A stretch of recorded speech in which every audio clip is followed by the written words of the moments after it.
For our final book club presentation, we will be discussing Social by Matthew.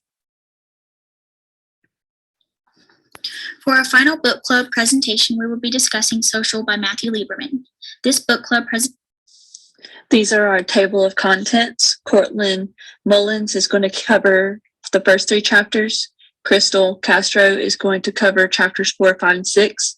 Zoe Curry is going to cover chapters 7, 8, and 9, and I will cover the last 3 chapters. Who is the author and what is the book about? Lieberman is a professor and social cognitive neuroscience lab director at UCLA. He was born May 5, 1970 in Atlantic City, New Jersey.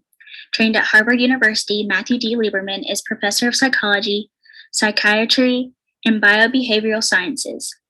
Social by Matthew Lieberman centers on social cognitive neuroscience and uses neuroimaging fMRI to examine how we make sense of others, ourselves, and the connection between these. The genre of this book is nonfiction.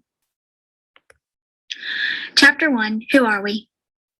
In this chapter, Lieberman focuses on giving us an overview of 3 major adaptations that then lead to him expounding on social adaptations.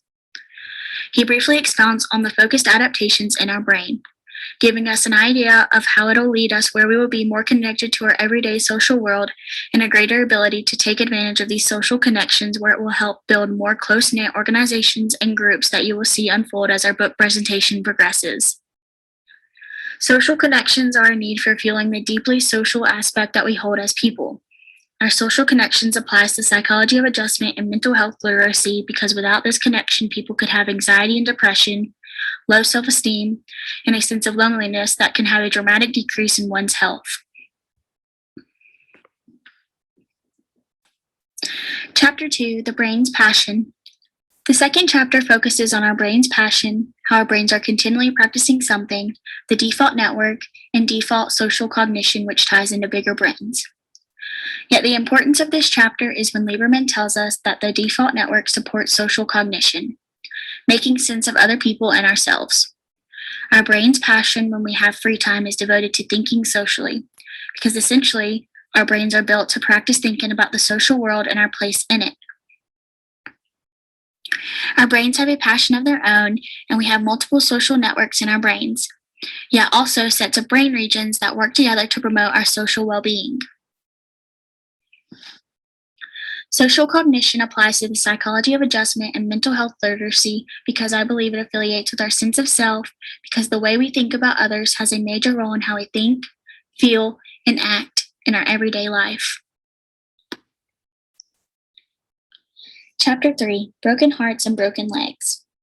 The topic for Chapter 3 is people's physical pain and social pain in the sense that both these pains are associated so much more than people may realize. What Lieberman really shows of importance for this chapter is when human beings experience threats or damage to their social bonds. The brain responds in much the same way it responds to physical pain. As humans throughout our lives, we are bound to experience different forms of social rejection and loss. Different experiences can uncontrollably alter our views in life at that moment, yet allowing us to grow, learn, and connect each and every day. Social pain applies to the psychology of adjustment and mental health literacy because a big factor in social pain is social rejection, which causes an overflow of emotional and cognitive repercussions, thus increasing anger, anxiety, depression, jealousy, and sadness, yet also contributing to aggression and poor impulse control. Social pain is a serious type of pain that is oftentimes overlooked more than we realize. Chapter 4, Fairness Tastes Like Chocolate. This chapter focuses on our brain's reward system, which is known as social rewards. We know that praise is good, so praise taps into a reinforcement system in the brain. Rewards can be divided into 2 sources, primary reinforcers and secondary reinforcers. A primary reinforcer is a stimulus that is biologically important to an organism, such as food, water, sleep, shelter, and/or safety.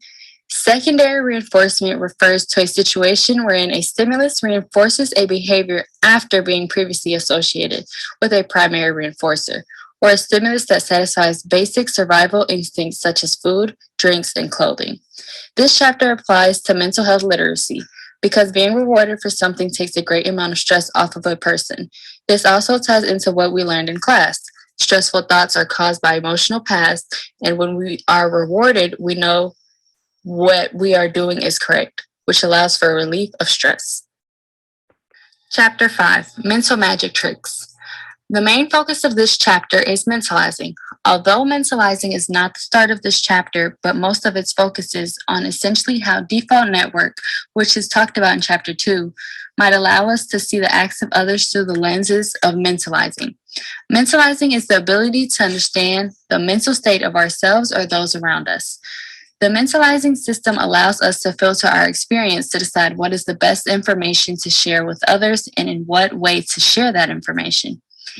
It is how we make sense of others' thought processes as separate from our own, and our awareness of our own thoughts and emotional states. This subject of mentalizing applies to the psychology of adjustment because it is a major coping skill that allows us to have effective emotional regulations. And for example, in children, the ability to mentalize allows them to grow a self-identity. Chapter 6, Mirror Mirror.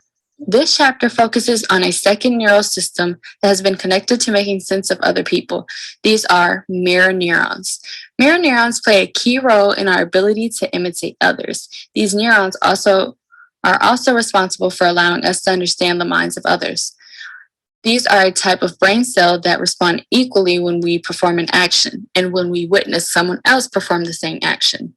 We also learn how neurons repeat a performed action, imitation, what intentions are, and mind reading mirrors.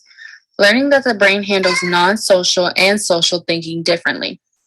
In this chapter, the mirror system applies to psychology of adjustment. It gives people the need to belong, giving us input on how our brains with a system that connects to our social beings. Lieberman explains that the mirror system is what allows us to socially explore the world, full of, and I quote, psychological infused behavior of others. Chapter 7, Peaks and Valleys. This chapter covers empathy, our better angels, the septal area, being a social alien, cause or consequences, and the broken mirror hypothesis. Empathy is a front-end process of our brains that motivates us, unlike social rewards, which are at the back-end consequences. Our better angels is about the neural basis of affect matching for pain distress. The septal area is probably the most ignored area of the brain. It is the brain's mentalizing system. I added a picture of the septal region. It just kind of explains how it's associated with the processing and registering of emotion. And I added a picture at the bottom, which kind of shows empathy. Empathy is related to psychology because it's the understanding of another person's experience by imagining yourself in another person's situation. Empathy refers to the cognitive and emotional parts of psychology, but more so of how it applies to mental health literacy because it is how the way our brains think. Chapter 8, Trojan Horse Selves. This chapter covers your mind and body in the mirror, neural dualist, the third eye, Trojan man, changing the mind, and the neural focus groups. Mind and body is a profound error about the way nature works. The Trojan horse in the Greek war wasn't at all what it seemed. It was a disguised deception that allowed the Greek entry into Troy and led to Greeks overtaking. I like this example that Lieberman gives because he relates it to our sense of self to the Trojan horse. Focus groups are based on which type of advertisement people will lean their focus towards. For example, companies are going to advertise what they think their consumers are going to want. Our mind and body in the chapter relate to psychology of adjustment because it shows how we are able to adapt with our social environment. Focus groups can relate to psychology of adjustment because it shows our behavioral process on how we choose things. I inserted a picture of the example Lieberman gave of the Trojan horse, and I also inserted a picture of focus groups. Chapter 9, Panoptic Self-Control. This chapter covers self-control, how it affects our lives, how it processes in our brains, the emotions and feelings we experience, and how we control and benefit from self-control. The VLPFC of the brain activates reliability and many types of self-control exertions. No addictive things are inexpensive. Some cigarettes are inexpensive. Therefore, some cigarettes are not addictive. I like this example Lieberman gives because it shows how we are biased against affirming the conclusion because we know it to be false. However, some people rely on this to be true. When you are terrified but you act as if you have all the confidence in the world, this is called suppression. It is a form of emotion regulation. Lastly, this applies to psychology of adjustment because linking self-control and academic outcomes, many other findings lead to self-control as a successful life. Self-control is required for making daily choices, and good self-control can lead to a more successful life. I included a picture of all the balances of self-control and then a picture of Lieberman's example of the cigarettes. Chapter 10, Living with a Social Brain. In this chapter, we learn about what it takes to have true happiness and why people are being less social today. Lieberman suggests several things. Number one, in order to achieve true happiness, we should be considerate of others. We should consider the things that people are going through or what kind of struggles they may be facing. We should also realize that having more money does not equal being more happy or having increased well-being. We are getting less social as a society through phones, social media, other things, when we are actually wired to have relationships, face-to-face interaction. We are social creatures, and having social support can help us go through tough times. This relates to psychology because it helps us realize how much we need each other to have the best well-being. It's not materials that bring happiness. It is having true connection to others that helps us push through tough times. Chapter 11, The Business of Social Brains. This chapter is about how businesses in America are run and how it can affect people in society today.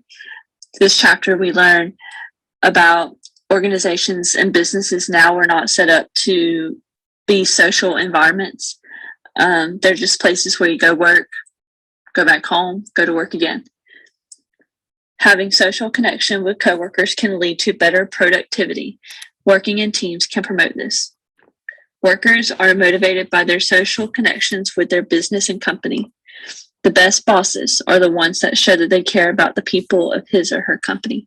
So here, Lieberman talks about the way businesses are run now, like this, the environment of those businesses, not how businesses are run, just those environments of those businesses, and how if you make that environment a place where workers can feel like they can socialize and feel like they can talk to people about things they're struggling with in their company, and having their boss setting them up for success, it really helps them a lot. And it builds the company, one, to be like a family and have good teamwork, but also it helps those workers have good communication skills and social skills when they do interact with the customer. So it works both ways. So again, this applies to psychology because it's important to show that you care for your business, and that you can make a better work environment, helping your staff build social skills, communication skills, stuff like that. And this can also help workers find meaning in their business and promotes better customer service. Chapter 12, Educating the Social Brain. This chapter is about the social connectedness students should have in the education system. Lieberman covers several points in this chapter. Number one, bullying has a major effect on adolescents' social and emotional well-being. The feeling of belonging can be connected to academic success. Lieberman also says feeling good is associated with improved thinking and decision-making. The want to socialize in class is not a bad thing because it is natural for us to want social interaction. So in this chapter, Lieberman talks much about how when we are in the classroom, the way the classroom is set up is we take away we put up our phones, we try to limit group interaction, things like that.